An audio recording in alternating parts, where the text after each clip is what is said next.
O ministro Ramos, por favor, vamos prestar atenção. Muito obrigado. Você gostou? Está ótimo. Senhores, bom dia. Essa reunião é por solicitação minha ao presidente da República, porque nós iríamos apresentar isso à imprensa, que não foi apresentado, e começaram uma série de especulações sobre esse plano de retomada.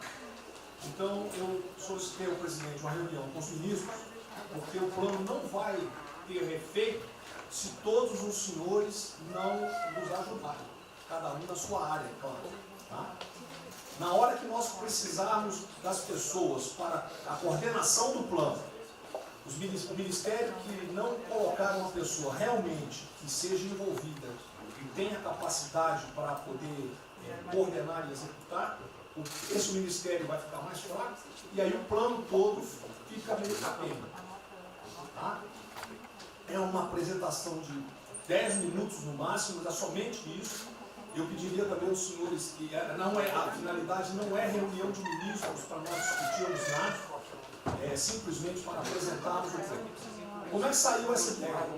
Então, eu estava conversando com diversos ministros, entre eles Rogério Marinho, o Tarcísio, inclusive o nome do plano, eu roubei do plano do Tarcísio, né? Pedi autorização a ele e roubei.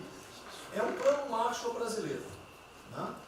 E eu comecei a observar que tinha plano do Ministério de Desenvolvimento Regional, que a economia tem plano, que a saúde tem plano, e não estava havendo uma coordenação, uma sinergia. Então esse foi o motivo dessa reunião aqui. Eu vou procurar ser bem breve no objetivo. Por favor, passa primeiro. Muito bom. Passou tudo, acabou. Então vamos acabar. Você está no fim, está errado, cara. Passa primeiro, muito bem. Os senhores podem observar o seguinte. Eu comecei com o presidente. O problema, nós estávamos invertendo a questão de uma lógica de raciocínio. Nós temos um problema, né? Nós temos esse problema, temos que ver quais são as consequências negativas desse problema. Todo mundo sabia, sanitárias e econômicas. Ninguém tem dúvida, com reflexo em todos os ministérios.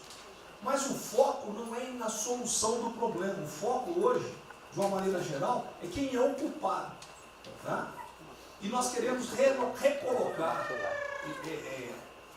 vamos dizer assim, readequar isso aí para como o governo deve reagir a esse problema para achar uma solução para as duas consequências negativas que ocorrem. Próximo. Então, é um programa. O programa se chama Pro Brasil. Tá? Dou crédito ao azar do Tarcísio por ele ter conversado comigo. Eu gostei e roubei. Né? Pro Brasil é um programa para integrar, aprimorar ações estratégicas. Os senhores vão ver que o foco, ele não é de governo, ele é de Estado. Eu estou tentando fazer uma projeção de 10 anos. Tá? Eu estou tentando, não, nós vamos ter que fazer isso. Para a retomada do crescimento socioeconômico em resposta aos impactos relacionados ao coronavírus. Tá? Pode passar. As dimensões do programa são essas aí. Tá? Ele pega um modelo de governança, ele busca melhoria da produtividade, investimentos estruturantes e ações estratégicas do setor público. Vai. O programa se divide em duas etapas, ou duas partes. O Pro Brasil, deixa eu ver aqui que eu não estou conseguindo enxergar, Ordem, e o Pro Brasil Progresso. Tá? O Pro Brasil Ordem, que você não imprimiu para mim, que eu agradeço. Não, botou na página errada. Ele pega um arcabouço normativo, ele trata, essas são as medidas estruturantes dele.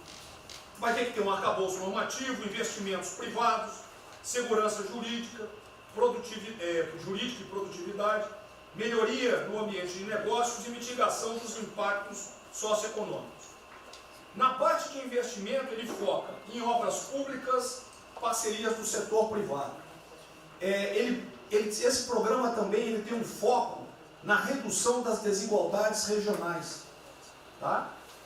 tem um foco na redução das desigualdades regionais. O Cid está com o dedo errado aí. E só um segundo, por favor. Pode passar, por favor, Cid. Qual é a abrangência do programa? Os senhores podem observar que ele tem uma parte de infraestrutura, ele tem ações viabilizadoras e tem ações de apoio na lateral. Como é que é o nome mesmo? Facilitadoras. Então, observe, na infraestrutura, com foco particularmente nessas obras que estão paralisadas, esses investimentos que nós estamos perdendo, que estão paralisados. Ele pega infraestrutura de transporte e logística, desenvolvimento regional e cidades, pega energia, mineração, telecomunicações. No desenvolvimento produtivo, ele foca na indústria, agronegócio, serviços e turismo. Nas laterais, os senhores têm a parte de cidadania, capacitação, saúde, defesa, inteligência e segurança. Tem também cadeias digitais, indústria criativa e ciência. E nas viabilizadoras, que são transversais em toda a parte do programa, nós temos finanças e tributação, legislação e controle, meio ambiente e a parte institucional e internacional. Qual é por favor, o nosso time frame que nós estamos pensando aí? A estruturação do programa. Eu preciso que os senhores, nós vamos fazer uma reunião, como os senhores podem ver. É a primeira reunião do grupo de trabalho, tá? Com todos os ministérios envolvidos. Na sexta-feira agora, tá? Os senhores vão receber o horário. E aí nós teremos de maio a julho a estruturação do programa. De agosto a setembro, o detalhamento do projeto. A partir de outubro, implantação em larga escala, tendo um foco prioritário naquelas ações que têm uma resposta mais imediata. Porque o brasileiro é o seguinte, na hora que nós lançarmos o programa, eles vão começar a cobrar resultado. Tá? Então eu tenho que ter alguma resposta para o público. E a efetividade dos processos de monitoramento, na realidade não está no final, ele está durante todo o processo. Tá? Passa mais um, sim, por favor. Volta. Aí. O horizonte do programa, se os senhores observarem, nós estamos pensando no horizonte, né, até 2020, na verdade até 2030. Tá? Mas uma primeira fase dele, ele é faseado até o final desse primeiro governo, mas com um planejamento que prossiga nisso aí. Esse é o foco do que o trabalho dos grupos vão ter que apresentar. Ok? Pode passar a última, por favor.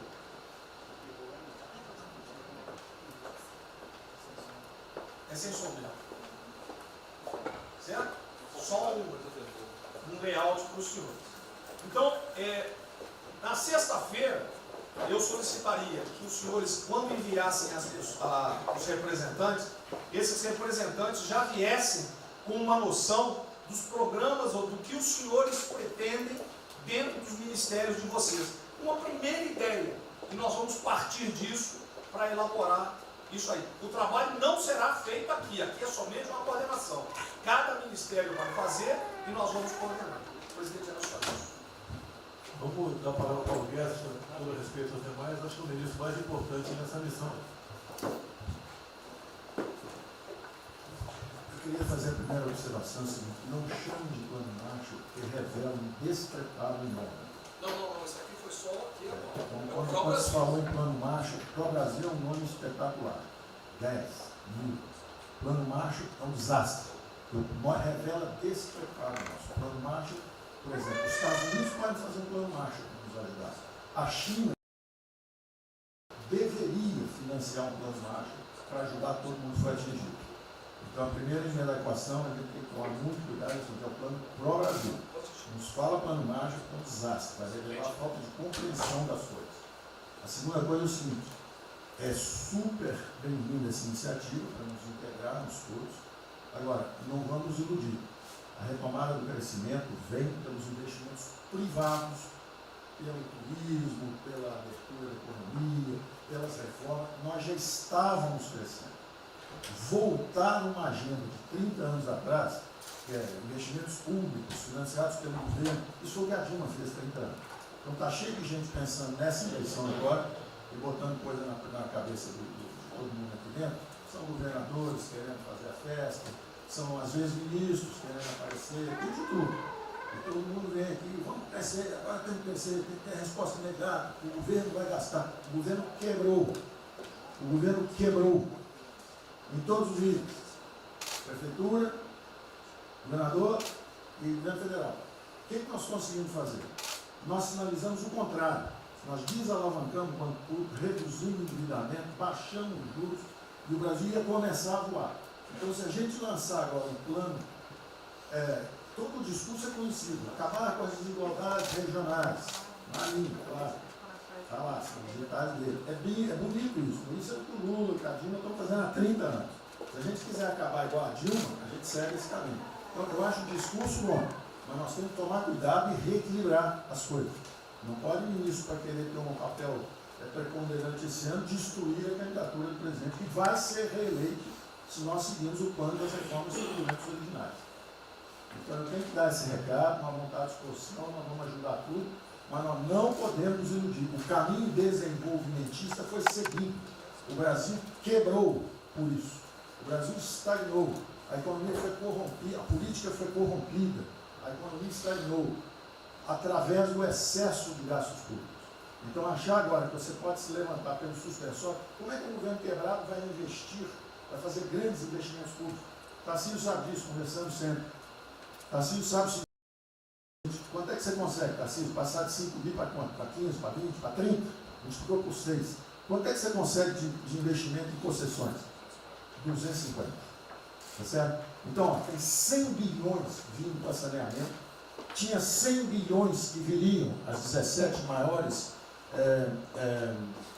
petroleiras do mundo viriam para a nossa seção onerosa, 100 bilhões de seção onerosa, 100 bilhões de mineração, 100 bilhões de saneamento, 230 bilhões de concessões, 500 bilhões. Cadê o dinheiro do governo para fazer isso? Não tem. Então, quem está sonhando é sonhador. A gente aceita. Politicamente, a gente aceita. Vamos fazer todo o discurso da desigualdade, vamos gastar mais, precisamos eleger o presidente. Mas o presidente tem que pensar daqui a 3 anos. Não é daqui a 1 ano, não. Tem muita gente pensando na eleição desse ano. É só a observação que eu farei. Eu estou fora da eleição, só um minutinho. A ideia aqui, ninguém falou em investimento público por enquanto. Inclusive, nós falamos ali em investimento, falamos inclusive em investimentos privados.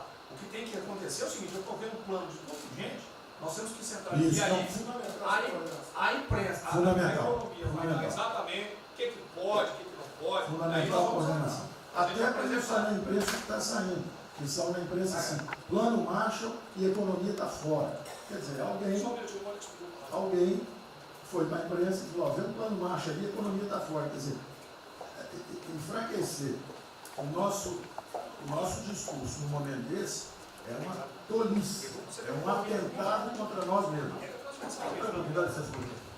Questão da imprensa, eu acho que eu resumi hoje na frente do Palácio 20 segundos. Eu não vou falar com vocês, que vocês vão deturpam, vocês inventam e potencializam. Tem que ser o papel de cada um, não pode um sair daqui no cantinho, foi mais ou menos. Não pode falar nada, tem que ignorar esses caras, 100%. Senão a gente não vai para frente. Ele está sendo pautado para esses pulhas, o tempo todo jogando um contra o outro. É a Cristina contra mim, não pode jogar a Pedro Cristina, joga ela contra mim, o tempo todo. Tá?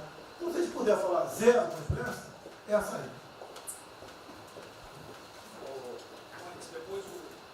Bom, eu vou ser muito rápido aqui, general.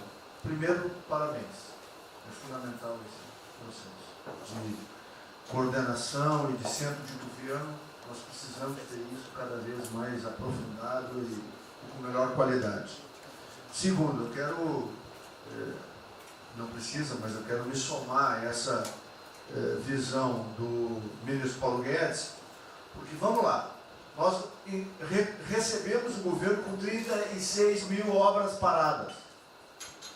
Oriundas da onde? Do pátio. Só para lembrar. O Abraão tem não sei quantas mil creches. 3 mil creches paradas que somam nessas 36. Então, o que nós trouxemos para o Brasil e como é que nós começamos o ano, e eu vou lembrar, presidente, o senhor sempre disse, é muito triste ver um brasileiro chegar no exterior e ser recebido com o manto da desconfiança. Pois nós passamos, Paulo Guedes, o ano todo, Tarcísio, Tereza, Bento, o nosso ministro Marcos Pontes e outros, andando pelo mundo e fazendo o quê? Vendendo o Brasil. Terminamos o ano, lembra do número, 482 bilhões de investimentos para os próximos 20 anos. Uma boa parte, mineração, petróleo, por aí vai. Recebemos 90 bilhões de bônus de outorga. Nós temos 10 bilhões de dólares do governo da Arábia Saudita que precisa definir onde é que vai votar. Mas o príncipe autorizou. São 50 bilhões de reais. A dinheiro de hoje. Então, eu tenho convicção de que nós temos que continuar fazendo o que a gente vinha fazendo. Ou seja, aprofundando a participação da sociedade. Nós temos uma coisa emblemática aqui, que é a Lei da Liberdade Econômica, que pela primeira vez na história do Brasil, desde que o Brasil é Brasil, o cidadão diante do Estado tem razão, até que o Estado prova ao contrário. Foi isso que fez os americanos, que há 200 anos atrás eram muito mais pobres do que nós, ser muito mais ricos do que nós. Então, o aprofundamento são sim das reformas, é sim ousar e ter uma reforma tributária que baixe o imposto no Brasil, reduz a carga tributária, estou falando sério. A gente nunca discutiu isso entre nós, mas isso tem que caminhar para isso. Por quê? Porque aí nós damos fôlego à iniciativa privada para que ela faça o que tem que fazer e nós vamos ser mediadores desse processo. Apenas. E sinceramente, eu acho que todo o nosso esforço nos próximos dias tem que ser como é que nós mantemos a nossa linha, porque nós terminamos o ano, ministro Ernesto, ministro Tarcísio. O senhor foi recebido na Federação das Indústrias Alemãs com um slide que mostrava a 163 os caminhões atolados e a 163 pavimentado. E o presidente que coordenava aquele momento, eu estava lá lhe aguardando, voltando da Rússia, disse ao senhor, o que vocês brasileiros fizeram que nós não acreditávamos que vocês recuperaram a confiança e estão fazendo tantas transformações. Então, presidente, só para concluir, 100% dessa linha, mas que a gente não perca o foco original, porque por onde a gente estava caminhando, nós recuperamos a confiança externa e externa. Fomos acometidos de algo muito grave, que é uma doença, e que foi levado ao paroxismo da histeria, o que serve ao interesse de muitos, os mais variados, eu não vou aqui detalhar. Mas, sinceramente, temos que rapidamente voltar ao que nós estamos fazendo, porque nós estamos no caminho certo, e a prova disso é que todo mundo voltou a olhar o Brasil com respeito. Bom, eu vou partir do princípio que todos que estão aqui são bem intencionados e querem bem do Brasil. Tá? Então, nós não acreditamos em teoria da conspiração, nem que ninguém quer só lavar os alicerces da República, nem abalar a administração do presidente Bolsonaro. E quero lembrar a todos que não existem verdades absolutas. Por favor, vamos refletir. O que está acontecendo hoje no mundo não tem parâmetro nos últimos 100 anos. O que está acontecendo hoje no mundo vai permitir, de acordo com a FMI, que foi a previsão de uma semana atrás, de uma diminuição de quase 3% do PIB mundial, no caso do Brasil de mais de 5%. Não tem parâmetro. Em situações extraordinárias, remédios extraordinários de forma circunstancial. Isso não significa que nós tenhamos a necessidade de implantarmos uma política permanente. O ministro Braga Neto, na sua apresentação, ele estabelece, inclusive, um limite temporal e deixa claro que é uma política do Estado. O que eu peço é que nós tenhamos aqui as mentes abertas e que os dogmas, quaisquer que sejam eles, sejam colocados de lado nesse momento. Porque os governos do mundo, certamente, têm a capacidade de entender o que está se passando. Eu tenho visto governos extremamente liberais preparando programas de reconstrução, levando em consideração a necessidade de que o Estado Estado Nacional passa a ter um papel diferente como tomador de risco nesse momento em que há uma queda abrupta da liquidez. O ministro Onyx fala com muita propriedade da Arábia Saudita dos 10 bilhões de dólares. É bom lembrar, está aqui o ministro Bento, que está se pagando para se retirar petróleo do mundo. Os países vão utilizar suas respectivas liquidez para resolver os seus problemas de infraestrutura e de retomada das suas economias. Nós temos que ter segurança jurídica, senhor presidente, respeito a contratos, senhor presidente, capacidade de alavancar recursos privados com a inversão de recursos públicos, sim. É bom lembrar que eu tenho ouvido falar, não sei se é verdade, depois vai colocar na ponta do lápis, que a gente pode chegar a 600 bilhões de reais esse ano de ajuda a empresas e a pessoas físicas. Recursos do governo federal, fruto de endividamento do governo, desse governo, que vai terminar o ano com déficits 4, 5, 6 vezes maior do que estava precificado no início do ano. Caiu um meteoro sobre as nossas cabeças. Então, por favor, nós não podemos começar a discussão com verdades absolutas e com dogmas estabelecidos ao longo de 100 anos, em função de uma catástrofe que se abateu sobre o mundo, que os governos de todo o mundo estão se debruçando sobre o assunto, entendendo que muda o papel do Estado. Senhor presidente, é bom lembrar que quando houve a unificação da Alemanha, eu acho que esse é um fato histórico irrefutável, o Estado alemão entendeu e fez um pacto de que haveria necessidade de investir em capital humano e infraestrutura na Alemanha Oriental para diminuir desigualdades regionais. E esse é um pacto do Brasil. Essa pode ser uma catástrofe que vai nos afundar, ou pode ser uma onda para a gente surfar, uma alavanca para reparar o país. Todos os países do mundo estão submetidos ao mesmo processo. Vai depender da nossa capacidade de termos uma opção clara de que forma vamos sair desse problema.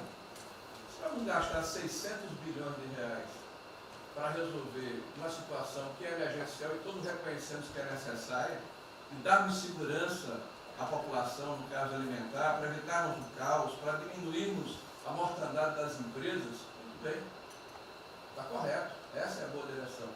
Por que não 5, 6, 7% desse total, 10% desse total, em obras de infraestrutura? Por que não termos a capacidade de alavancarmos o emprego no momento em que a retomada, todos os economistas aqui reconhecem, vai ser muito lenta? Bom, eu só estou falando isso, presidente, para que nós possamos ter essa discussão sem dogmas, sem verdades absolutas, sem a preocupação de que as coisas continuam como eram antes. Não são como eram antes. Aqui e no mundo inteiro. É isso. Tá.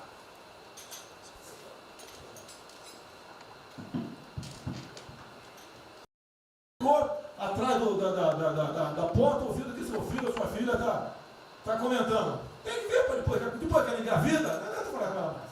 Tem que ver, depois que o moleque encheu os cornos de droga, não adianta mais falar com ele, já era. A informação é assim. Eu estava vendo, estudando esse fim de semana aqui, como é que o serviço chinês secreto trabalha nos Estados Unidos. Qual a preocupação nossa aqui? É simples, né, irmão? Ah, não deve falar publicamente. Deve falar como? Está todo mundo vendo o que está acontecendo?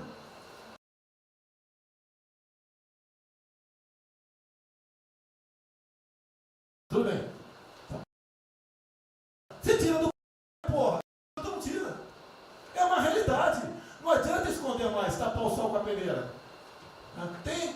Vai em alguns ministérios, tem gente desespantada aqui dentro. Então não quer pregar. Zero. Precisamos dele para vender? Sim, isso precisa também de nós. Que se não precisasse, não estaria comprando a soja da gente, não. Precisam. E é um negócio, pô. E devemos aliar com quem tem alguma afinidade conosco, para a gente poder fazer valer a nossa vontade naquele momento. Não adianta se esconder aqui, depois tem um problema, daí liga para o tio, fala, pô, cara, você me ignorou até hoje? Você só não me chamou de imperialista, igual a esquerdalha, igual a FHC falava no passado. No resto, agora não dá mais. Então essa é a preocupação que temos que ter. A questão estratégica, que não estamos tendo. Como eu falei, né? Dei os ministérios para os senhores. O poder de veto. Mudou agora, tem que mudar. E eu quero realmente governar o Brasil. Nós precisamos de todos aqui, como disse o Marinho, né? Aqui é o mesmo barco.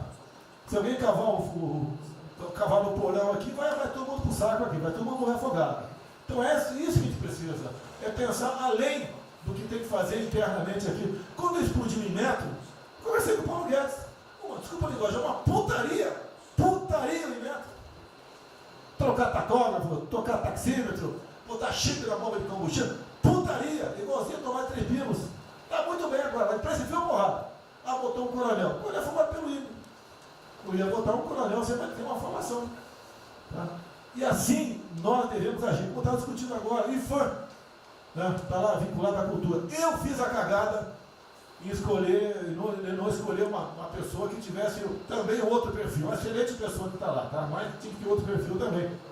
IFAM para qualquer obra no Brasil. Compara do Luciano Hang. Encontra lá um cocô petrificado de índio, para a obra. Para a obra. O que tem que fazer? Alguém no IFAM que resolva o assunto.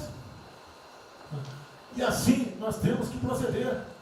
E assim, cada hora, como eu falei da Tereza Cristina, que mudou a missão normativa, revocou a missão normativa, ajudou 400 mil pessoas no Vale do Ribeira, parabéns. Assim são outras decisões. A questão de armamento, tá? As questões de... Mas por quê? Espera aí. Senhor ministro da Justiça, por favor. Foi decidido há pouco tempo que não podia botar algema em quase ninguém. Por que estão botando algema em cidadão que está trabalhando, ou mulher que tem praça pública, e a justiça não fala nada? Tem que falar, pô! Vai ficar quieto até quando? Ou eu tenho que continuar me expondo? Tem que falar, botar para fora, esculachar. Não pode botar algema. Decisão do próprio Supremo. E vão ficar quietos até quando? Fica humilhando o nosso povo, porque isso está crescendo. O pessoal fica apontando para mim, votei em você para você fazer alguma coisa. Votei em você para você tomar decisões, para você brigar. E é verdade. Eu estou me lixando com a reeleição.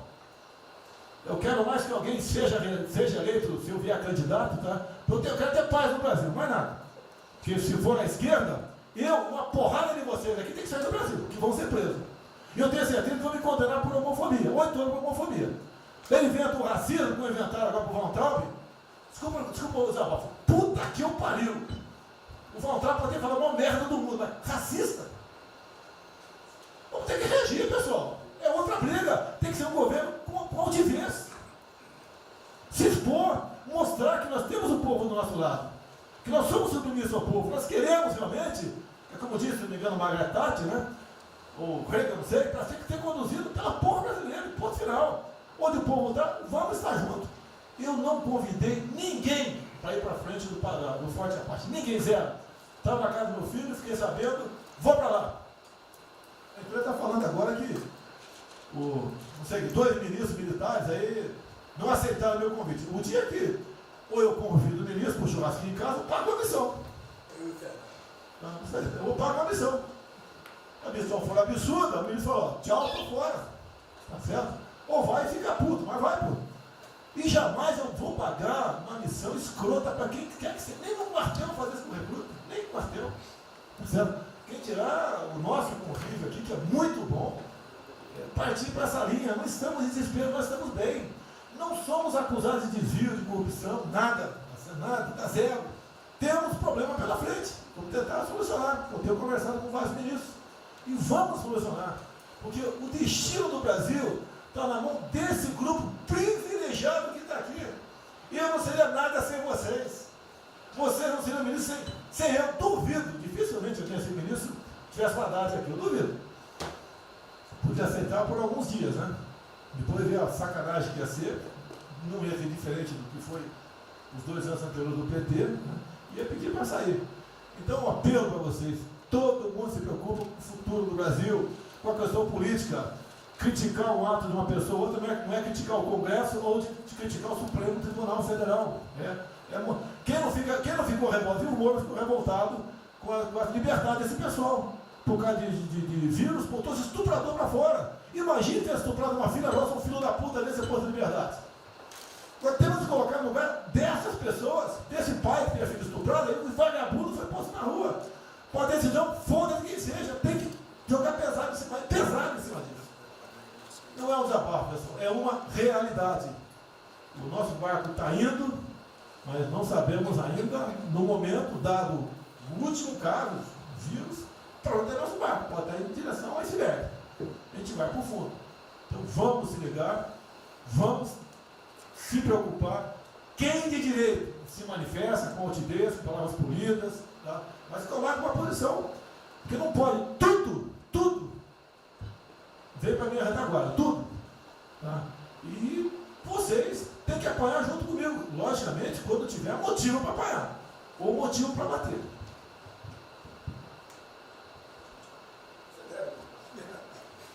Não, eu já caí.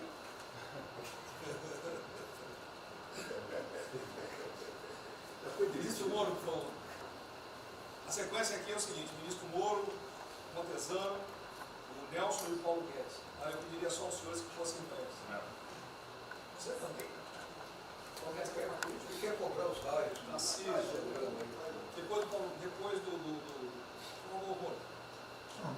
Bem, a primeira questão do plano ali que foi apresentado, fica aqui o registro do meu elogio, certo que ele tem que ser preenchido aí nos detalhes, existem as questões econômicas a ser resolvidas lá pelo Ministério da Economia, a ser trabalhado também com as outras áreas econômicas. Só faria uma sugestão aqui, ministro, se pudesse colocar desde logo, em algum momento desse plano, alguma referência importante também à segurança pública e a controle da corrupção.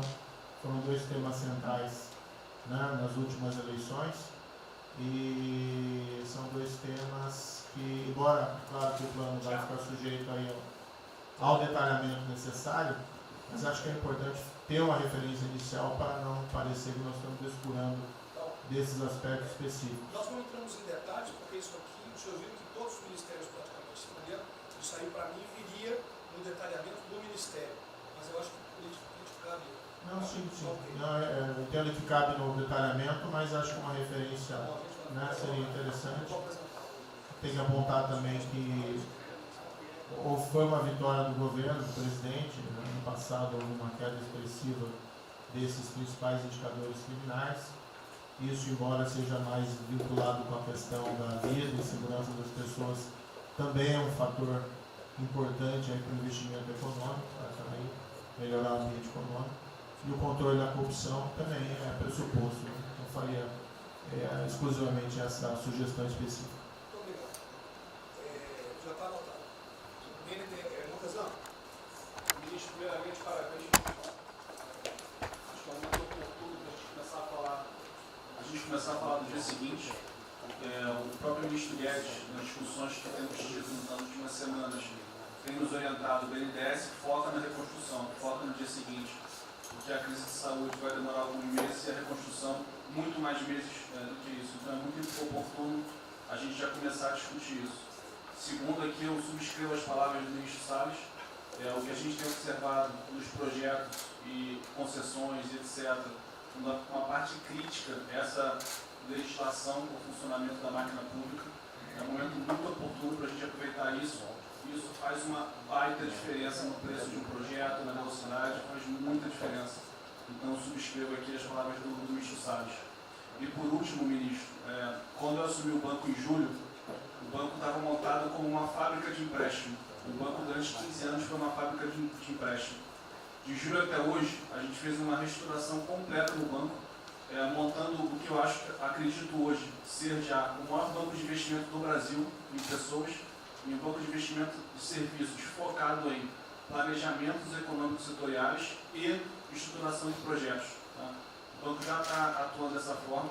Temos um vasto conhecimento setorial, um vasto conhecimento de planejamento, já está rodando a contento, e esse BNDES de hoje se parece muito mais com o BNDES de 20 anos atrás. Era o BNDES que planejava e estruturava esses projetos do Brasil. Então eu queria colocar aqui à sua disposição, que nos use, estamos a serviço. Então o que o senhor achar adequado, razoável, tanto no fornecimento de informações, mas como também nesse planejamento, na coordenação, temos já um modo operandi, uma estrutura que é plug and play. Se o senhor quiser usar, já está pronta para rodar para esse tipo de mapeamento, de situação de projeto. Então, por favor, sinta-se bem à vontade de usar integralmente aqui na coordenação desse projeto, caso o senhor entenda adequado. Tá? Tiago. Nelson. Bom, estou chegando aqui, então é importante que eu coloque para você como é que a gente vai trabalhar. A saúde ela é fundamental, porque enquanto a gente não mostrar para a sociedade que a gente tem o controle da doença, da saída dela, qualquer tentativa econômica vai ser ruim, porque o medo vai impedir que você trate a economia como uma prioridade. Então, controlar a doença hoje é fundamental. E controlar a doença não significa que a gente vai curar a doença em uma semana, mas que a gente não é um barco à deriva e que a gente tem uma estratégia para trabalhar essa doença. Então, são 3 coisas que a gente vai trabalhar. Primeiro, a informação, para entender o que é a doença, qual é a evolução dela, como é que está a infraestrutura para cuidar da doença. Porque um dos grandes problemas que a gente tem hoje, se a gente olhar o Brasil hoje, ele é um dos melhores países em número em relação à mortalidade. O que assusta é você ver que o hospital não consegue atender, a gente no frigorífico, a gente está abrindo cofre em algum lugar para enterrar, e isso traz medo. E o medo impede que qualquer outra atividade tenha sucesso. Porque enquanto isso não for sanado, o restante vai ter muito pouca chance de ser comprado pela sociedade. A segunda coisa é estruturar a operação de cuidado. Então a gente vai investir em logística, vai investir na parte de compra e tentar melhorar o processo. Por quê? Porque se eu tiver os hospitais funcionando, eu vou ter os pacientes tratados, eu não tenho a sensação da crise, o medo melhora e o restante pode entrar. E a terceira coisa é a gente deixar claro um programa de saída do isolamento e do distanciamento. Não é que vai sair amanhã, mas a gente tem que ter um planejamento. Porque aí a gente realmente mostra que a situação está na nossa mão. Pode ser que demore um pouco, mas a gente está controlando esse processo, que a gente não está sendo um barco à deriva. Então, basicamente, eu queria falar para vocês, essa é a forma como a gente vai tratar, e a gente vai estar interagindo com todos os ministérios que forem necessários, para que isso aconteça da forma mais rápida possível. Basicamente é isso, é um prazer estar aqui com vocês. Ontem eu liguei para o diretor-geral da Polícia Rodoviária Federal. Chegou ao meu conhecimento uma nota que era dele sobre o passamento de um patrulheiro. E ele enfatizou que era por 2019. Eu liguei para ele, por favor. O que mais? Ele era obeso, era isso, tinha comorbidades. Mas ali na nota dele só saiu o Covid-19. Então, vamos alertar aquele direito do respectivo ministério, pode botar Covid-19, mas bota também, fibrose, um montão de coisa. Não pensa nesse negócio, tem um montão de coisa lá. Para exatamente não levar um medo à população. E tipo, olha, morreu um sargento do exército, por exemplo. A princípio é um cara que está bem de saúde, né? Um policial federal, né? Seja lá o que for. E isso daí não pode acontecer. Então, pede esse cuidado dos colegas, tá? Aquele direito do respectivo ministério, que tem alguém encarregado disso, né? Tomar esse devido cuidado para não levar mais medo ainda para a população. Você perguntou, aí perguntou quanto tempo levaria para mostrar o plano, alguma coisa. Eu acredito que... Não, nós já conversamos hoje. Não, nós já conversamos hoje sobre isso. O COP está montando junto com a saúde. Tá? Eu não posso dizer. A gente está trazendo recurso para poder acelerar esse processo, porque a gente está correndo muito tempo. Enquanto a gente não conseguir controlar a percepção que a gente hoje tem condição de cuidar das pessoas, vai ser difícil. E o problema da doença é que você pega um sistema que, se você falar em eficiência, os hospitais têm que ser eficientes. Então, quando você fala em eficiência, você vai quase no limite do cuidado. Você não tem sobra, você não tem gordura. Quando você pega uma doença que chega, que é muita gente ao mesmo tempo, você não consegue ter agilidade para preparar o sistema para cuidar dela. E a gente tem um problema adicional que a gente tem que tomar cuidado, que é o seguinte: quando você tem os hospitais com você tem muita gente falando de Covid, os hospitais estão diminuindo muito o atendimento, o que significa que eles vão ter problema financeiro.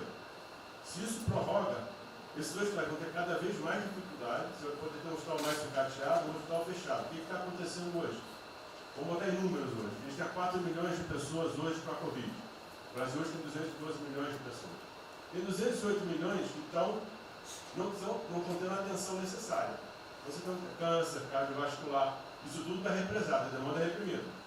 Quando você controlar a Covid, o não Covid vai chegar com tudo. Você pode pegar uma estrutura sucateada. Aí você só vai transferir o problema de medo, que vai ser o medo da Covid para o medo da não Covid. Então a gente tem que estar preparado para isso tudo. Então não é só trabalhar o curtíssimo prazo, a gente tem que preparar para essa segunda fase que vai chegar também. Isso tudo a gente está fazendo, só para vocês saberem que a gente está pensando nisso tudo, só para vocês saberem que está tudo trabalhando. Por favor, o ministro Tarcísio, eu pediria aos senhores que fossem bem breves.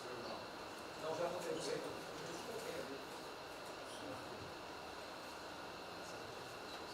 Só para louvar a iniciativa, acho que é importante essa coordenação da Casa Civil. Tenho certeza que é o que a sociedade espera isso de nós. A boa notícia é que a gente vem conversando com os investidores, eles estão interessados no nosso programa de concessão. Claro que a gente vai ter que ajustar alguma coisa nos projetos em função da percepção do nível de risco. E a gente vai fazer isso calibrando taxa de retorno, monitorando melhor agora a questão da demanda, reestimando a demanda nos projetos, mas a gente tem certeza que os projetos vão sair. Qual o cuidado que a gente tem que ter? A gente fala em 250 bi de investimento, só que concessão funciona o seguinte: o que a gente contratar agora vai gerar investimento em 2023, 2024. Não é imediato. E a gente vai precisar de fazer alguma coisa imediata. E aí tem que ter a inteligência, porque também não adianta. Isso, me dá lá 30 bi por ano. Não vou gastar, eu não vou usar. Eu não vou ter condição de fazer, de usar isso. Porque nos períodos altos lá que a gente executou mais, a gente consegue ali ter uma capacidade operacional de executar 13, 14 mil, não mais. E a gente já tem 8 de orçamento por ano. Então, no final das contas, a gente fazendo as contas e vendo o que nós já temos de projeto pronto, o que é necessário, que agrega valor imediato. É um 35 Maranhão lá, que leva a safra para o Porto de Itaqui, que se acabou. Ali eu posso fazer uma intervenção imediata. E o que a gente vai falar? Estou falando de pegar os 8 que a gente tem e agregar mais 3, mais 4. É essa a conta. Eu acho que isso é realmente necessário para gerar emprego, para dar a resposta que a sociedade está querendo e conjugando isso com o investimento privado. As duas coisas têm que andar juntas, E aí nós vamos dar um bom retorno. A gente está vendo aí o esforço que o BNDES está fazendo, acho que está fazendo um trabalho magnífico, trazendo o banco, trazendo o privado, o sindicato de bancos, para assumir uma responsabilidade que é deles também. O Banco Central injetou um monte de liquidez aí no sistema, para o dinheiro não ficar empossado, e aí preservando o caixa para atuar nesses projetos de estrutura que vai ser fundamental. Então, eu acho que é essa linha que nós precisamos ter, E tivemos aí 2 caras aí na história recente que pegaram terra arrasada e entraram para a história. Um foi o Roosevelt, o outro foi o Churchill. O terceiro vai ser o Bolsonaro. Pedro Guimarães,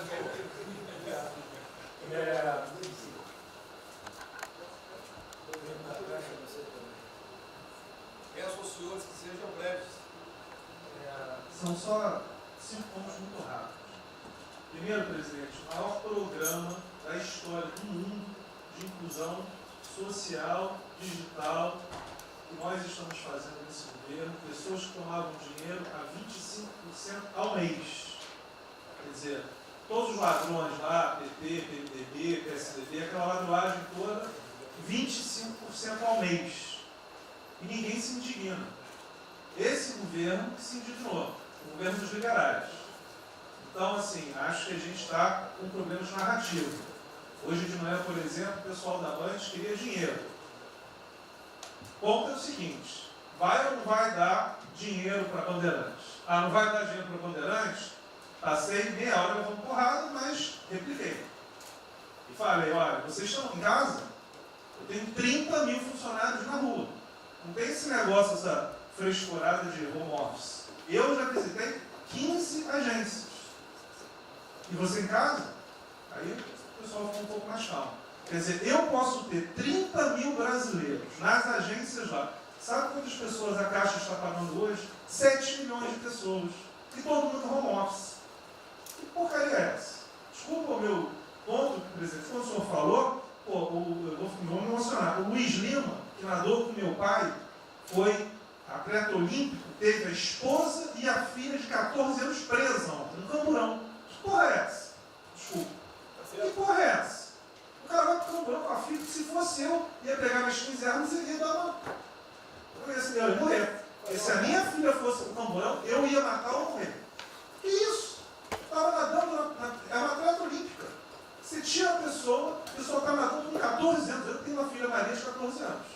Se a minha filha fosse pro Camburão, ou eu matava ou morria. Que isso?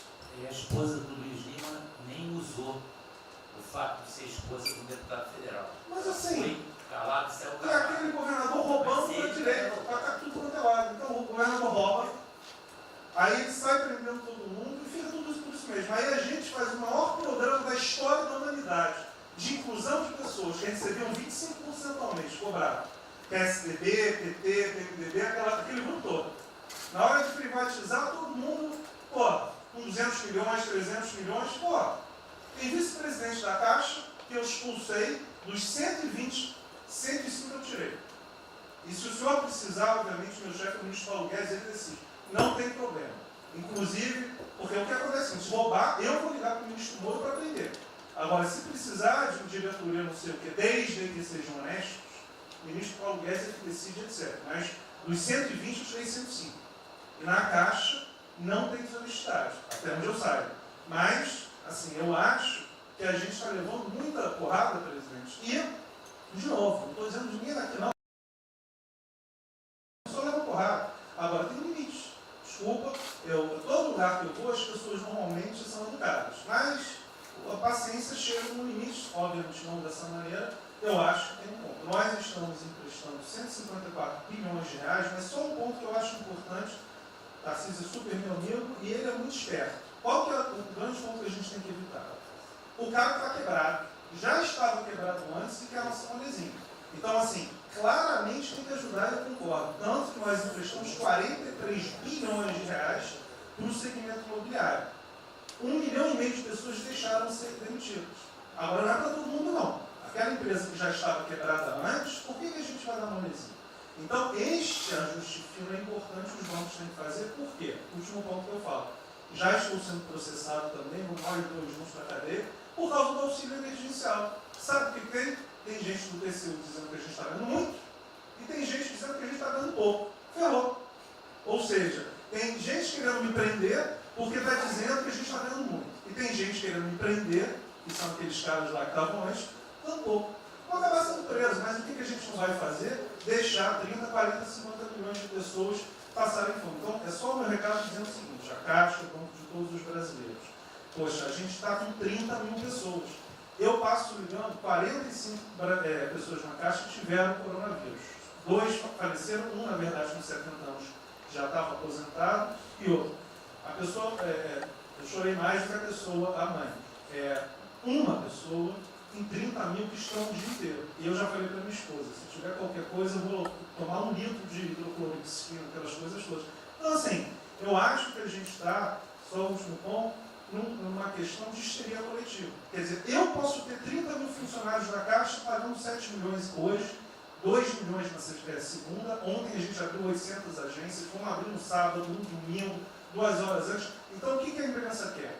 Que você pague e dane-se os funcionários da Caixa. Mas se morrer 2, Jornal Nacional, presidente Bolsonaro e presidente Pedro, irresponsáveis porque abriram. A gente só vai levar porrada. Agora, realmente, meu ponto é inaceitável, foi a primeira vez que aconteceu. Eu conheço a Milena, Romini, atleta olímpica. Quer dizer, um atleta olímpico, a esposa atleta olímpica, a filha de 14 anos no Camburão. Eu não sei se eles botaram lá atrás ou no meio. E aí você solta o estuprador, então eu acho que realmente tem uma questão. De novo, eu quero só reforçar uma coisa. O ministro Moro, em um dia, resolveu um problema muito importante. Muito obrigado, ministro. O que aconteceu? Os guardas, né, os que ficam dentro da agência, não poderiam, por legislação, entrar fora. O que aconteceu? O ministro, 5 horas, resolveu o problema. Então, nos próximos 90 dias, os atendentes da Caixa Econômica Federal, os guardas, vão poder ir para fora para ajudar a fila. Né? Ou seja, tem uma fila, tem 250 agências e tem 500 pessoas na fila. E aí, com a ajuda do ministro Moura da Polícia Federal, eles emitiram uma portaria. Então, só para finalizar, quero agradecer, ministro. Tinha um registro aí, até foi fácil de resolver, foi a Polícia Federal que resolveu. Ministro Ernesto, por favor. Volta a pedir que sejam breves. Obrigado, ministro. Rapidamente, sobre o plano. A dimensão internacional do plano, evidentemente, é fundamental, já está ali contemplado. Eu queria mencionar o seguinte: eu acho que é fundamental que essa dimensão internacional não seja simplesmente uma adaptação nossa ao cenário internacional, mas que ela leve em conta a capacidade que o Brasil hoje tem de influir no desenho de um novo cenário internacional. Eu estou cada vez mais convencido que o Brasil tem hoje as condições, tem a oportunidade de se sentar na mesa de 4, 5, 6 países que vão definir a nova ordem mundial. Um dia, na conversa do presidente com o primeiro-ministro da Índia, o indiano disse que vai ser tão diferente o pós-coronavírus do pré quanto o pós-segunda guerra do pré. Eu acho que é verdade, e assim como houve um Conselho de Segurança que definiu a ordem mundial, 5 países depois da Segunda Guerra, vai haver uma espécie de novo Conselho de Segurança, e nós temos dessa vez a oportunidade de entrar nele e acreditar na possibilidade do Brasil influenciar e ajudar a formatar um novo cenário. E esse cenário, acho que tem que levar em conta o seguinte: estamos aí revendo os últimos 30 anos de globalização. Vai haver uma nova globalização. O que aconteceu nesses 30 anos? Foi uma globalização cega para o tema dos valores, para o tema da democracia e da liberdade. Foi uma globalização que a gente está vendo agora, criou um modelo onde no centro da economia internacional está um país que não é democrático, que não respeita os direitos humanos, etc. Essa nova globalização acho que não pode ser cega. Tem que ser uma globalização, tem que ser uma estrutura que leve em conta, claro, a dimensão econômica, mas também essa dimensão da liberdade e do valor. E da mesma maneira, acho que o plano está apontando para isso, na nossa dimensão nacional, também não pode ser um plano cego para essas dimensões daquilo que nos traz, né, que traz o projeto do presidente, que é não simplesmente a eficiência, a pujança, o crescimento econômico, mas a liberdade, o combate à corrupção, a reinvenção do Brasil livre dessas mazelas que não é extensão. Obrigado. Obrigado, ministro. Roberto, é o último que colocou. Não é bem nada. Eu só vou voltar na história.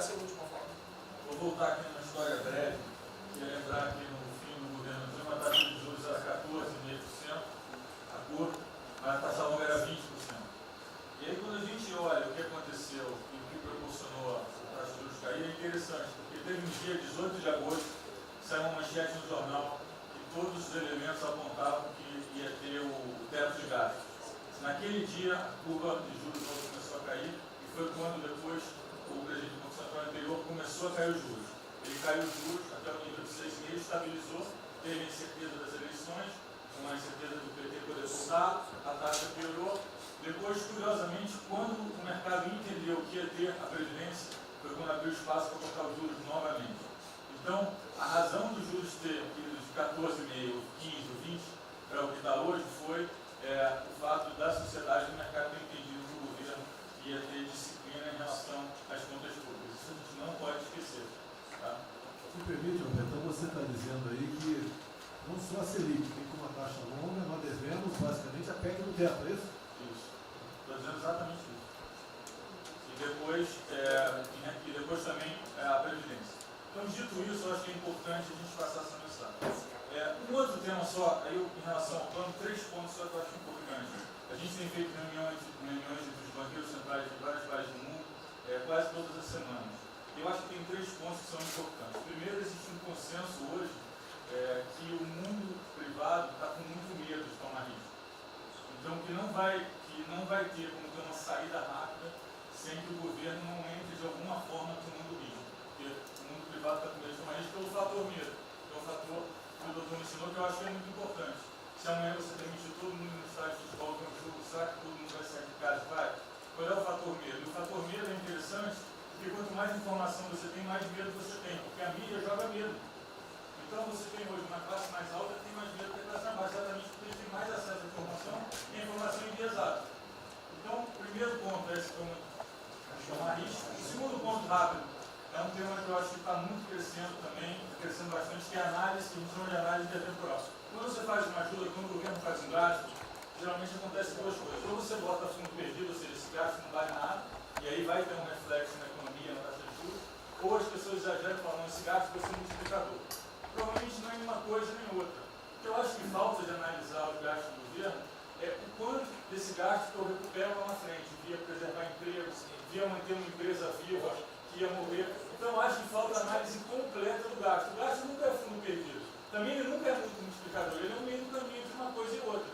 E o que eu acho que falta é a análise de eu vou gastar tanto e esse gasto vai ter essa efetividade. Por exemplo, existe uma percepção no mercado que dinheiro para governador e prefeito é dinheiro jogado fora. Pode ser que seja mentira, mas existe essa percepção hoje.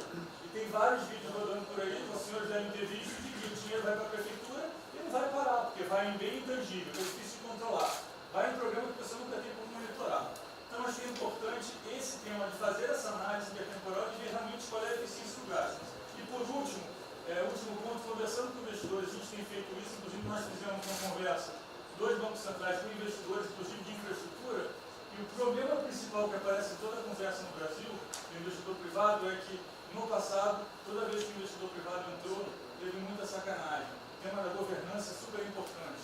Então, eu estava conversando com o Marinho, a coisa mais importante desse projeto, na minha opinião, é garantir que a governança é boa, que o investidor privado tem certeza que ele vai estar junto com o governo, ou ele vai estar em grande parte tomando risco, às vezes o governo vai tomar um pouquinho, mas que é uma coisa que ele não precisa se preocupar na frente da governança. E o jeito de melhorar a governança é colocar agentes internacionais que fazem governança mundial. A gente conversou um pouco sobre isso, só isso. Obrigado.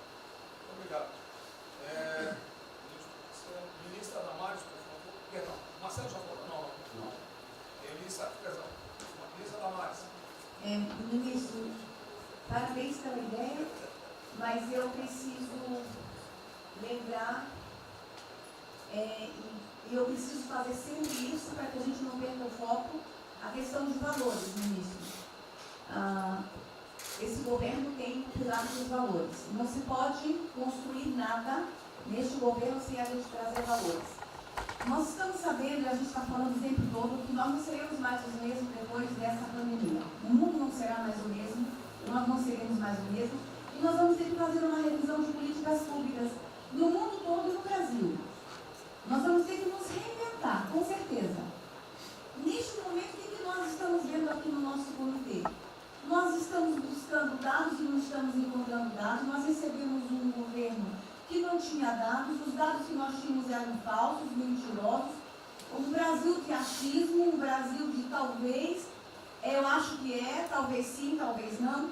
Políticas públicas construídas até agora nessa nação em cima de talvez e de achismo. Nós vamos ter que rever muita coisa. É um país plural. Quando a gente vai buscar os povos tradicionais agora para a gente construir enfrentamento ao coronavírus, nós descobrimos, ministros, que nós temos 1.300.000 ucranianos no Brasil. Ninguém nunca falou de ucranianos para nós no Brasil. Com a sua cultura totalmente preservada no Brasil. Nós estamos com 1.500.000 ciganos, e eu falava de 1.300.000, e são 1.500.000 ciganos. Nós estamos... Então, presidente, nós vamos ter que rever muita coisa na aplicação das nossas políticas públicas no Brasil. Os nossos seringueiros são em números maiores do que a gente imagina no Brasil. Então, tudo que nós formos construir, nós vamos ter que ver, ministro, a questão dos valores também. A questão, os nossos quilombos estão crescendo, e os meninos estão nascendo nos quilombos, e seus valores estão lá. Então, tudo vai ter que ver a questão dos valores. E quando eu falo valores, ministro, eu quero dizer para o senhor, nós estamos com quase 80.000 idosos em abrigos no Brasil. Eu me surpreendi com números. Nós estamos com quase 60.000 crianças em abrigos no Brasil. Os números estão me surpreendendo. E eu estou com um número absurdo de mulheres também em busca de abrigos por causa de violência. Então, tudo isso tem que vir para este pacote. Nós vamos ter que fazer algumas revisões de políticas públicas no Brasil. Então, por favor, ministro, coloque aí a questão de valores. E quando eu falo valores, aí eu quero olhar para o nosso novo ministro aqui da Saúde e dizer, ministro, valores estão lá no seu ministério também. Neste momento de pandemia, a gente está vendo aí a palhaçada do STF trazer o aborto de novo para a pauta. E lá estava a questão de as mulheres que são vítimas do Zika vírus vão abortar. E agora vem o coronavírus. Será que vão querer liberar que todos que tiveram coronavírus poderão abortar no Brasil? Vão liberar geral? O seu ministério, ministro, está lotado de feminista que tem uma pauta única, que é a liberação do aborto. Quero te lembrar, ministro, que está chegando agora, este governo é um governo pró-vida, é um governo pró-família. Então, por favor. E aí, quando a gente fala de valores, ministro, quero dizer que nós estávamos sim no caminho certo. A gente não precisa reinventar muita coisa, não. E eu quero citar aqui um exemplo da política indigenista como este governo estava construindo. Todo mundo começou a dizer, a esquerda começou a falar, que o coronavírus iria dizimar os povos indígenas no Brasil. O primeiro óbito, dia 12 de abril, sabe o que é isso? A forma como nós estávamos conduzindo a política indígena no Brasil. Primeiro óbito, dia 12 de abril. E eu fui lá para a Amazônia, em Roraima, junto com o presidente da FUNAI e o secretário nacional de saúde indígena, para acompanhar o primeiro óbito. A forma como a gente conduziu deu muito certo. Vamos ter que melhorar? Vamos ter que melhorar. E por que nós fomos lá, presidente? Porque nós recebemos a notícia que haveria contaminação criminosa em Roraima, em Amazônia, de propósito, em índios, para dizimar aldeias e povos inteiros para colocar nas costas do presidente Bolsonaro. Eu tive que ir para lá com o presidente da FUNAI e me reunir com os generais da região e o superintendente da Polícia Federal para a gente fazer uma ação ali meio que sigilosa, porque eles precisavam matar mais índio para dizer que a nossa política não estava dando certo. Então, o que a gente estava fazendo estava dando certo, o que nós estamos fazendo está dando certo. Então, aqui, general, todo o nosso trabalho que envolve políticas de valores precisa estar aqui no Pró-Brasil. E aí, presidente, só para encerrar, eu quero dizer para o senhor que a sua angústia tem razão de ser. Nunca houve tanta violação de direitos no Brasil como neste período. Direitos fundamentais foram violados. No nosso Disque 100 tem mais de 5 mil registros, ministros, de violação de direitos humanos. Mas o senhor tem uma ministra de direitos humanos e uma equipe muito corajosa. São mais de 5 mil procedimentos e ações que estão sendo construídos. Governadores e prefeitos responderão processo. Idosos estão sendo algemados e jogados dentro de camburões no Brasil. Mulheres sendo jogadas no chão e sendo algemadas por não terem feito nada. Nós estamos vendo padres sendo multados em R$90 mil porque estavam indo da igreja com 2 fiéis. A maior violação de direitos humanos da história do Brasil nos últimos 30 anos está acontecendo neste momento. Mas nós estamos tomando providências, a pandemia vai passar, mas governadores e prefeitos responderão processos. E nós vamos pedir, inclusive, a prisão de governadores e prefeitos. E nós estamos subindo o tom. E discursos estão chegando. Nosso ministério vai começar a pegar pesado com governadores e prefeitos. Nunca vimos o que está acontecendo hoje. Se eles falavam que nós éramos violadores de direitos, eles estão. Inclusive, o governador Wellington agora, ontem, determinou que a polícia poderá entrar nas casas. Vocês não imaginam o que ele vai fazer. Poderá entrar assinou. A polícia poderá entrar na casa sem mandato. Então, assim, as maiores violações estão acontecendo nesses dias. Então, nós estamos fazendo enfrentamento de mais de 5 procedimentos. O nosso ministério já tomou a iniciativa e nós estamos pedindo, inclusive, a prisão de alguns governadores. Então, está aí algumas respostas. Valores. Por favor. Valores. Posso falar? Houve aqui uma apresentação, uma representação do ministro Paulo Guedes, que a senhora vai receber mais dinheiro. Obrigada. Ministro Marcelo, por favor. Obrigado, vou ser bem breve também. Primeiro, parabenizar o ministro Braga Neto pelo... Eu queria só deixar uma coisa seguinte, eu fico brincando. Não é trabalho meu, é trabalho da equipe e eu roubei ideia de um bando de gente. Eu roubei ideia aqui, ali, eu roubei ideia. Tá? Eu aproveitei a ideia, eu só coordenei. Um cronograma importante do projeto, obviamente, todos os ministérios, como o Ministério do Turismo também, já estamos finalizando até amanhã esse programa de retomada.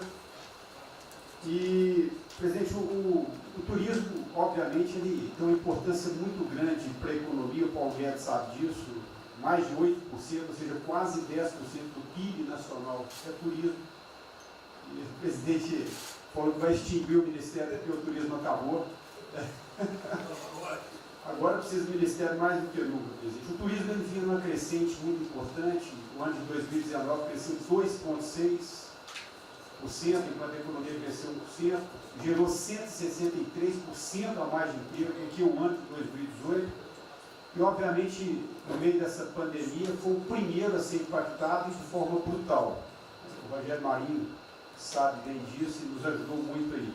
Quero aproveitar para agradecer o Paulo Guedes, a Marinho também nos ajudou muito nesse processo, de contemplar, ou seja, de ter um plano de ação que viesse evitar o desmonte do setor do turismo, porque grande parte das empresas do turismo passou de um fluxo de caixa de 100 para 0 de um dia para o outro.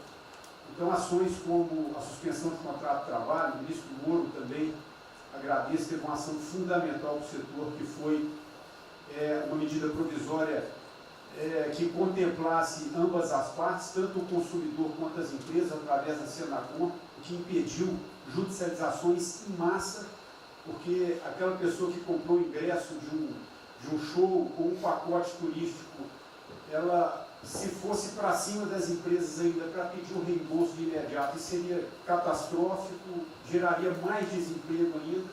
Essa medida provisória garantiu que as empresas pudessem ter um fôlego, um prazo aí de até 12 meses para fazer esse reembolso. Um terceiro ponto foi a questão dos créditos, que está terminando de ser fechado junto ao BNDES. Agradeço muito aí também o Montesano, a Caixa Econômica também, o Pedro, o ministro Paulo Guedes, que o entrave maior estava na questão das garantias, mas a gente está conseguindo finalizar esse modelo de crédito para contemplar a todos, desde o MEI ao micro, pequeno, médio, o grande empresário no Brasil do setor turístico. O setor, presidente, ficou muito feliz, se sentindo contemplado com todas essas ações e medidas por parte do governo federal.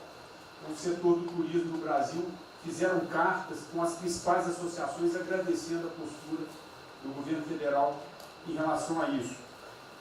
Eu quero, presidente, falar um assunto aqui que talvez seja muito polêmico, mas eu acho que é importante esse debate nesse momento.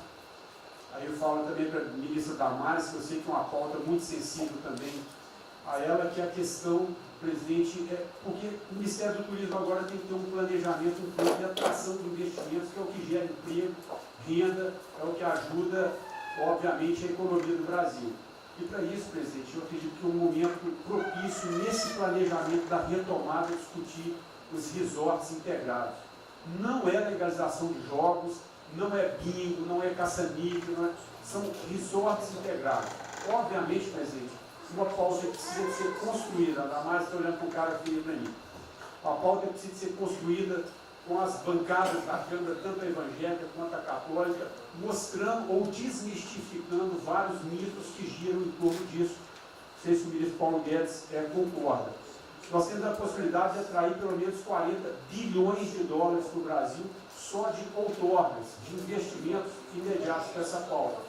Mas o que precisa ser feito, presidente, é realmente desmistificar a questão de evasão de divisas, de lavagem de dinheiro, de tráfico de drogas, e para isso eu sugeriria que nesse debate pudéssemos contar com o Ministério da Justiça, através da Polícia Federal, o Ministério Público na mesa, a Receita Federal, os órgãos de controle, mas obviamente, presidente, uma pauta que só levaríamos para frente se a gente conseguir pacificar ou nos fazer entender pela bancada evangélica, pela bancada católica, para que não haja uma distorção na comunicação disso. Tem que ser um projeto muito bem feito, que eu acredito que pode ser, nesse processo da retomada, uma grande oportunidade para o Brasil atrair grandes complexos, dos quais apenas 3% são utilizados para os cassinos. E outra, isso não tem impacto diretamente nenhum na família dos trabalhadores brasileiros. Tá tipo um diabo. Não, não é bem isso não. Eu vou ter que começar a desmistificar para dar mais, gente. Eu estou vendo isso. Então, presidente, aqui, não estou dizendo que a gente tem que colocar isso como um projeto de governo, obviamente, mas abrir esse debate em torno dos resorts integrados. E para finalizar, presidente, o ministro Nelson, prazer estar aqui com o senhor a primeira vez, a gente fez um projeto muito bem elaborado, né, dentro do comitê de operações que visa fazer com que os hotéis possam abrigar os profissionais de saúde, e só os profissionais de saúde.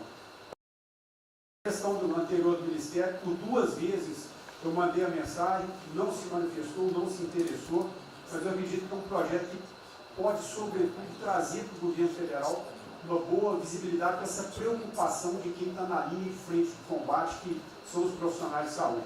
Visando 2 coisas, eu já vou terminar, que é primeiro melhorar essa logística do profissional de saúde, que sempre tem um hotel próximo ao hospital, aos hospitais, e também a preservação da família desses profissionais, mostrando, obviamente, a sensibilidade do presidente Jair Bolsonaro na preocupação com essas vidas desses profissionais. Obrigado. Parece que é hoje às 16 horas. Hoje, então, é uma reunião marcada para a gente discutir isso aí. Obrigado. Saúde e turismo. Penúltimo debatedor, o ministro Weintraub. Obrigado. Em 3 anos eu... Fica lá no penúltimo. Obrigado. Em 3 anos, através do Onix, eu conheci o presidente. Nesses 3 anos eu não pedi uma única conselho, não tentei promover minha carreira, me ferrei na física, ameaça de morte, na universidade, e o que me fez, naquele momento, embarcar junto, era a luta pela liberdade. Eu não quero ser escravo nesse país. E acabar com essa porcaria que é Brasília. Isso aqui é um campo de corrupção, de privilégio. Eu tinha uma visão extremamente negativa de Brasília. Brasília é muito pior do que eu podia imaginar. As pessoas aqui perdem a percepção, a empatia, a relação com o povo. Se sentem inexpugnáveis. Eu tive o privilégio de ver a mais da metade aqui desse time chegar. Eu fui secretário executivo do ministro Onix. Eu acho que a gente está perdendo um pouco desse espírito. A gente está perdendo a luta pela liberdade. É isso que o povo está gritando. Não está gritando para ter mais Estado, para ter mais projetos, para ter mais... O povo está gritando por liberdade. Ponto. Eu acho que é isso que a gente está perdendo. Está perdendo mesmo. O povo está querendo ver o que me trouxe até aqui. Eu, por mim, botava esses vagabundos todos na cadeia. Começando no STF. E é isso que me choca. É só isso, presidente. Eu realmente acho que toda essa discussão de vamos fazer isso, vamos fazer aquilo, eu vi muitos ministros que chegaram, foram embora. Eu percebo que tem muita gente com agenda própria. Eu percebo que tem, assim, tem um jogo que é jogado aqui, mas eu não vim para jogar o jogo. Eu vim aqui para lutar. E eu luto e me ferro. Eu estou com um monte de processo aqui no Comitê de Ética da Presidência. Eu sou o único que levou processo. É um absurdo o que está acontecendo aqui no Brasil. A gente está conversando com quem a gente tinha que lutar. A gente não está sendo duro bastante contra os privilégios, contra o tamanho do Estado. E eu realmente estou aqui de peito aberto, como vocês sabem disso. Levo tiro, odeio o Partido Comunista. Ele está querendo transformar a gente numa colônia. Esse país não é. Odeio o termo povos indígenas, odeio esse termo, odeio. Povos ciganos, só tem um povo nesse país. Quer, não quer sangue ré. É povo brasileiro, só tem um povo. Pode ser preto, pode ser branco, pode ser japonês, pode ser descendente de índio, mas tem que ser brasileiro, pô. Acabar com esse negócio de povos e privilégios. Só pode ter um povo. Não pode ter ministro que acha que é melhor do que o povo, do que o cidadão. um absurdo. A gente chegou até aqui. O senhor levou uma facada na barriga. Fez mais do que eu. Levou uma facada. Mas eu também estou levando gordura e estou correndo risco. E fico escutando esse monte de gente defendendo privilégio, teta. Entendeu? É isso. Negócio, empréstimos. A gente veio aqui para acabar com tudo isso, não para manter essa estrutura. E esse é o meu sentimento extremamente chateado que eu estou vendo.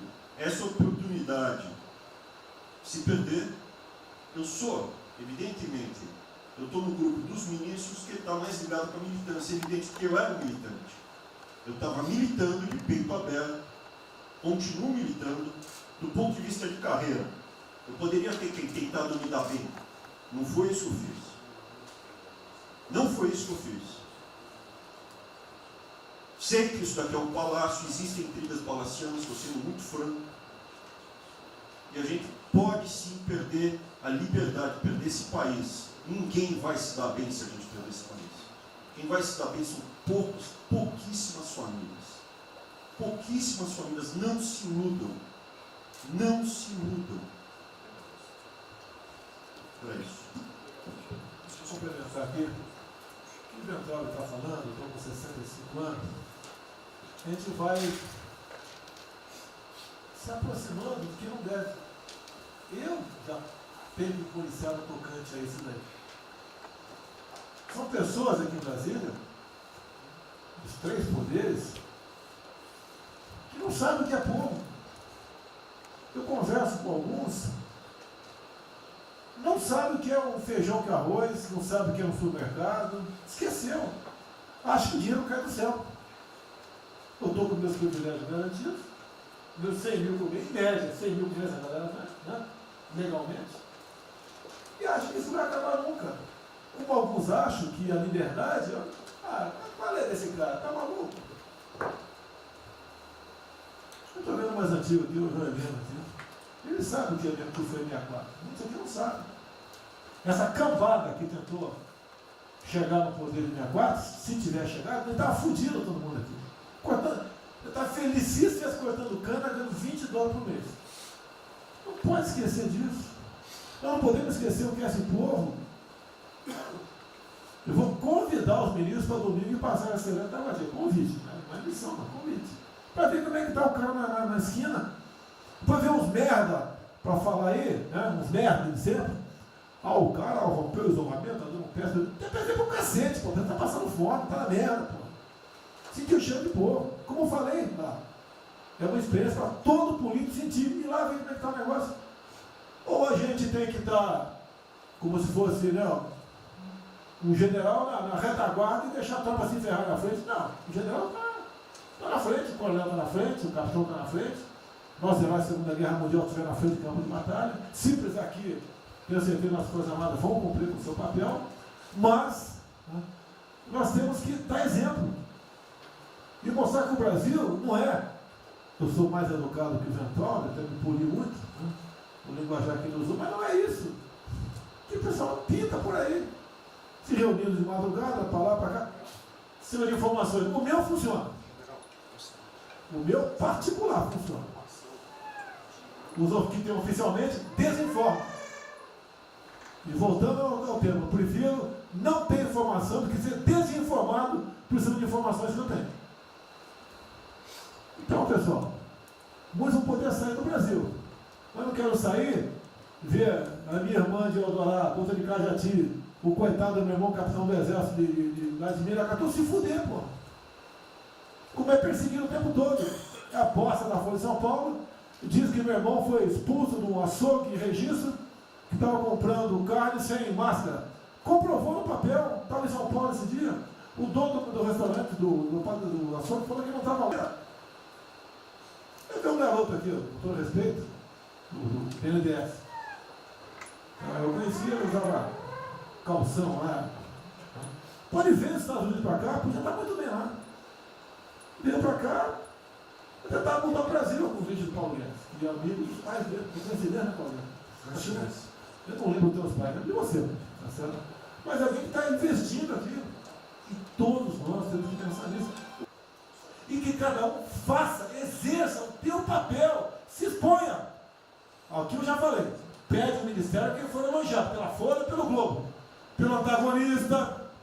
Tá? Então tem certos blogs, a gente só tem notícia boa de ministro, não sei como. O presidente é uma porrada, o ministro é elogiado. A gente vê por aí, o governo tá, o ministério está indo bem, apesar do presidente. É pra puta que eu pariu, porra. Eu disse, cadê o time, porra? Trocamos sim, espero trocar mais ninguém, espero. Mas nós temos que, na linha do Van Trump, de forma mais educada um pouquinho, e nós sabemos que a ideologia dele e o que ele prega. E que ele sempre foi. O que está aproveitando agora, um clima desse, para levar um terror no Brasil. Então, pessoal, por favor, se preocupem, que é mais importante que a vida de cada um de vocês, que é a sua liberdade. Se não me preso, não vale porra nenhuma. Bom, presidente, esses valores, esses princípios, e o alerta aí da entrada é válido também, como sua evocação, é que realmente nós estamos todos aqui por esses valores. Estamos aqui por esses valores. Nós não podemos esquecer disso. Nós podemos conversar com todo mundo aqui, porque é o establishment, porque nós precisamos dele para provar coisas, mas nós sabemos que nós somos diferentes. Nós temos noção que nós somos diferentes deles. E quando eles cruzam a linha, a gente solta a mão e sai andando sozinho. Enquanto eles estiverem no trilho conosco, no caminho de fazendo as reformas que nós prometemos, nós estamos juntos. Mas que o cara soltou a mão e passou para o lado de lá, deixa o cara sozinho, a gente continua sozinho e vai procurar outra conversa, em outro lugar. Então, eu acho que manter essa ideia que nos trouxe aqui, e eu tenho dito isso em todo lugar, e lá fora, eu converso, semana passada eu conversei com os ministros da Fazenda do G20, conversei com os ministros também de Economia dos BRICS, e a mensagem que eu levo é sempre a mesma: o Brasil vai surpreender o mundo. Vocês duvidaram da nossa democracia, duvidaram do nosso presidente é democrata e vai fazer as mudanças. E aprovamos a reforma da Previdência no ano passado, enquanto os franceses fizeram passeatas com outra reforma da Previdência. Agora, não é uma coisa, por exemplo, nós vamos continuar aprofundando as reformas, nós vamos seguir. Eu conheço todas as histórias de reconstrução por profissão, obrigado a estudar isso, a reconstrução da Alemanha na Segunda Guerra, a Primeira Guerra com o Chaves, a Segunda Guerra com o Ludwig Erhard, a reconstrução da economia do Chile com os caras de Chicago, todos os casos, o caso da fusão das duas Alemanhas, eu conheço profundamente, no detalhe, não é de ouvir falar, de ler 8 livros sobre cada reconstrução dessa. Então, eu li James 3 vezes no original antes de eu chegar a Chicago. Então, não tem blues, não tem dó, não tem blá blá blá. Tem estudos sobre todas as ocasiões. E nós demos uma demonstração disso quando nós estávamos indo numa direção norte, com as reformas estruturantes, e de repente, em 3 semanas e meia, nós fomos para o sul. Nós fomos elogiados hoje lá fora, semana passada, todo mundo elogiando, fazendo referência, que o Brasil está à frente de todos os emergentes, e Paris passou ali, só está atrás um pouquinho dos Estados Unidos. Os Estados Unidos está naquele caso, que é o cara que tem a moeda forte, ele tinha $1 trilhão para cada problema que ele tem e ninguém reclama. Fizemos vários programas antes dos alemães, vários programas antes dos ingleses, vários programas, de todo tipo. Então, se não existe algo aqui, é dogma. Existe capacidade de trabalho com um grupo extraordinário que eu tenho. Então, nós atacamos em todas as direções. Primeiro, o campus foi lá e reduziu os compulsórios em 200 milhões. Logo depois, nós não tínhamos espaço constitucional, fizemos antecipações de benefícios e diferimento de impostos, porque não tinha espaço constitucional. Logo depois, tivemos espaço pelo Supremo e pelo Congresso. Entramos nas constitucionais, gastamos 300 e poucos bilhões, que não é muito. Tem uma ideia, o último déficit do governo Temer foi 160. Nós gastamos 300. Não gastamos tanto assim, mas atingimos 50 milhões de brasileiros, como diz lá o Pedro. 70 milhões de brasileiros. Lançando essa camada para os mais frágeis. Pegamos os idosos, pegamos as empresas, microcrédito, depois de 0 a 360 mil, depois de 360 a 10 milhões. Montamos um comitê de bancos, estamos lá com o Montesano agora fazendo justamente a reestruturação. Não vai ter molezinha para a empresa aérea, para nada disso. A dinheiro, nós vamos botar usando a melhor tecnologia financeira lá de fora, nós vamos botar dinheiro, vai dar certo, nós vamos ganhar dinheiro. Nós vamos ganhar dinheiro, usando recursos públicos, para salvar grandes companhias. Agora nós vamos perder dinheiro salvando empresas pequenininhas. Então nós estamos fazendo tudo by the book direitinho. Na conversa com os ministros da Fazenda lá de fora, eu disse que nós estamos com um déficit extraordinariamente alto esse ano, da mesma forma que eles, está todo mundo na mesma direção, só que nós caímos no chão, está uma confusão, tiro, porrada e bomba, mas nós não perdemos a busca. A gente cai, levanta e sai para onde nós temos que ir. Nós não vamos perder a busca. Nós sabemos dos valores, sabemos dos princípios, sabemos o que nós estamos defendendo. Estamos defendendo liberdade, liberdade econômica, liberdade política. Nós sabemos o que nós estamos defendendo. E estamos agora, no meio dessa confusão, derrubando a última torre do inimigo. Uma coisa é que nós vamos fazer a reconstrução e a nossa transformação econômica. A outra coisa são as torres do inimigo que a gente tinha que derrubar. Uma era excesso de gasto com a Previdência, derrubamos assim decretando. A segunda torre era os juros estão descendo e vão descer mais ainda. O Campos tem o mapa já, estamos descendo. Então, para ter uma ideia, o ano passado, para esse ano, 120 bilhões a menos de juros. Um plano Marshall por ano, sem juros a menos. Então nós sabemos, e é nessa confusão toda, todo mundo está achando que estão distraídos, abraçaram a gente, enrolaram com a gente, nós já botamos a granada no bolso do inimigo. 2 anos sem aumento de salário. Era a terceira torre que nós tínhamos que derrubar. Nós vamos derrubar agora também. Isso vai nos dar tranquilidade de ir até o final.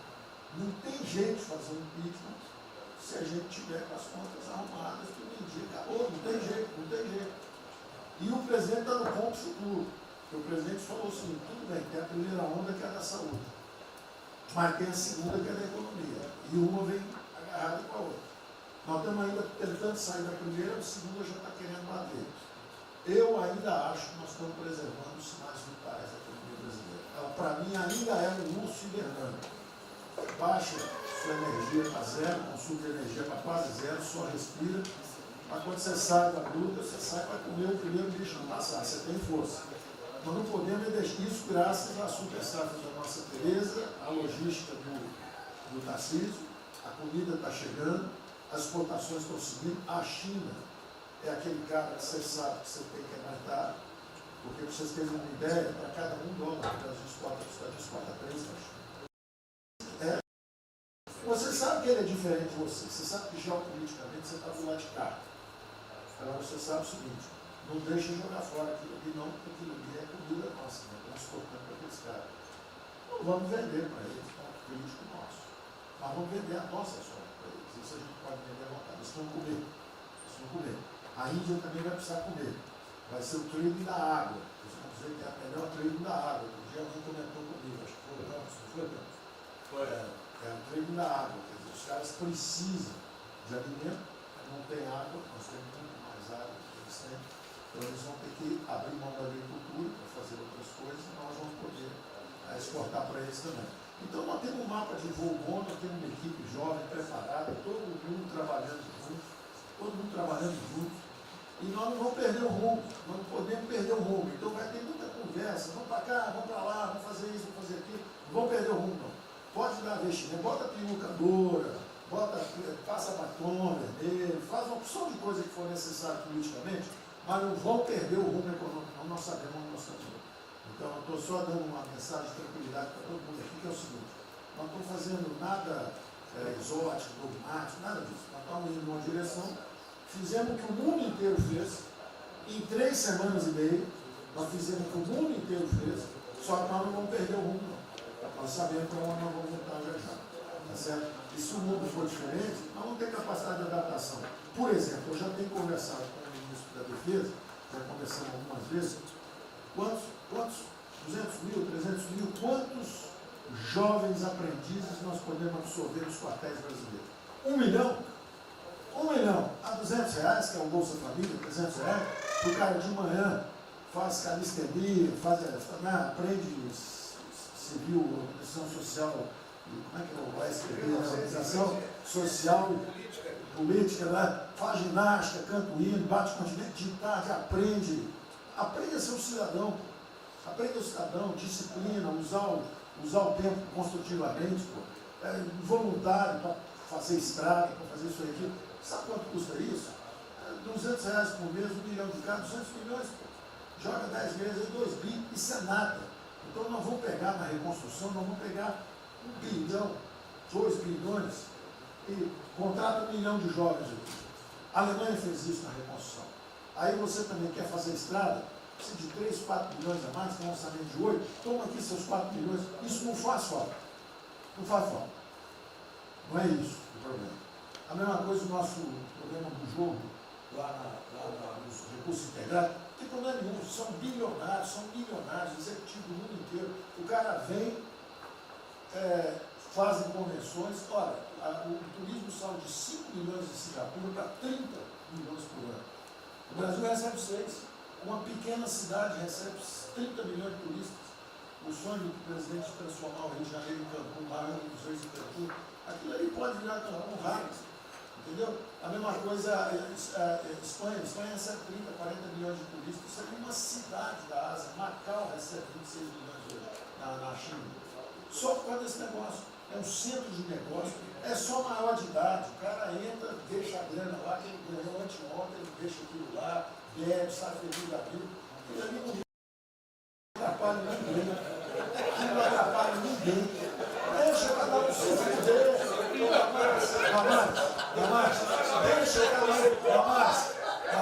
O presidente fala de liberdade. Deixa cada um se fuder do jeito que quiser. Principalmente se o cara é maior, vacinado e bilionário. Deixa o cara se fuder.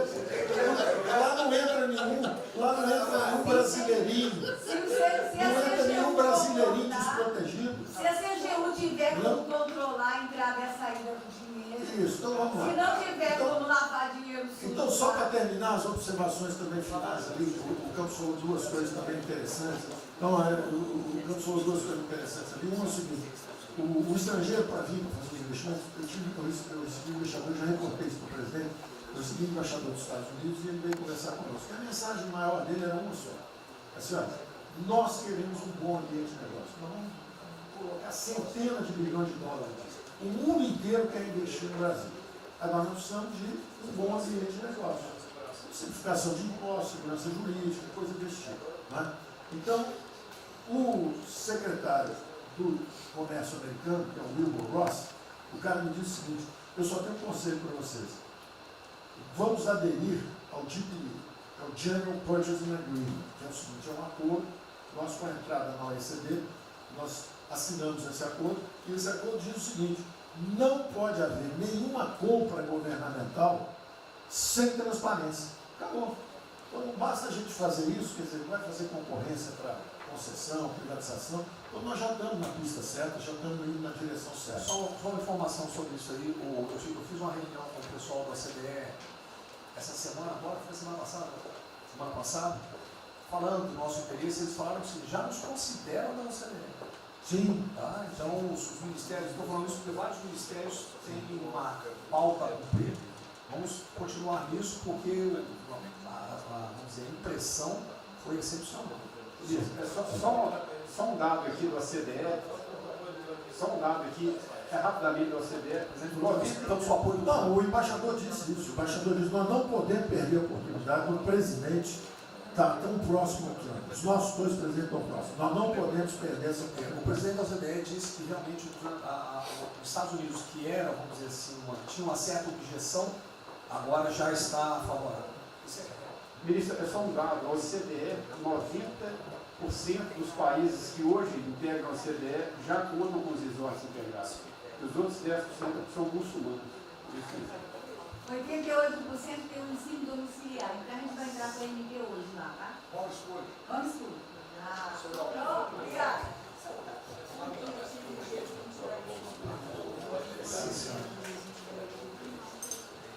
Uma nova ordem muitos países vão colocar regras para ter estoque novamente. Eu acho que não é o nosso caso.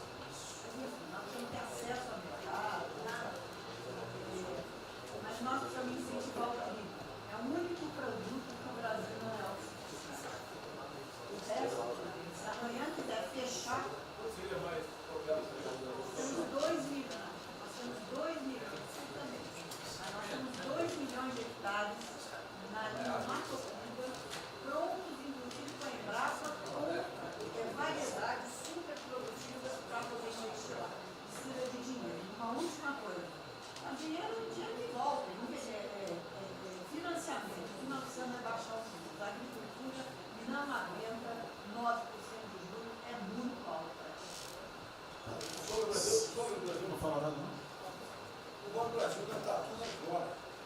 Banco do Brasil não está tudo em cobra, porque não é privado nem público.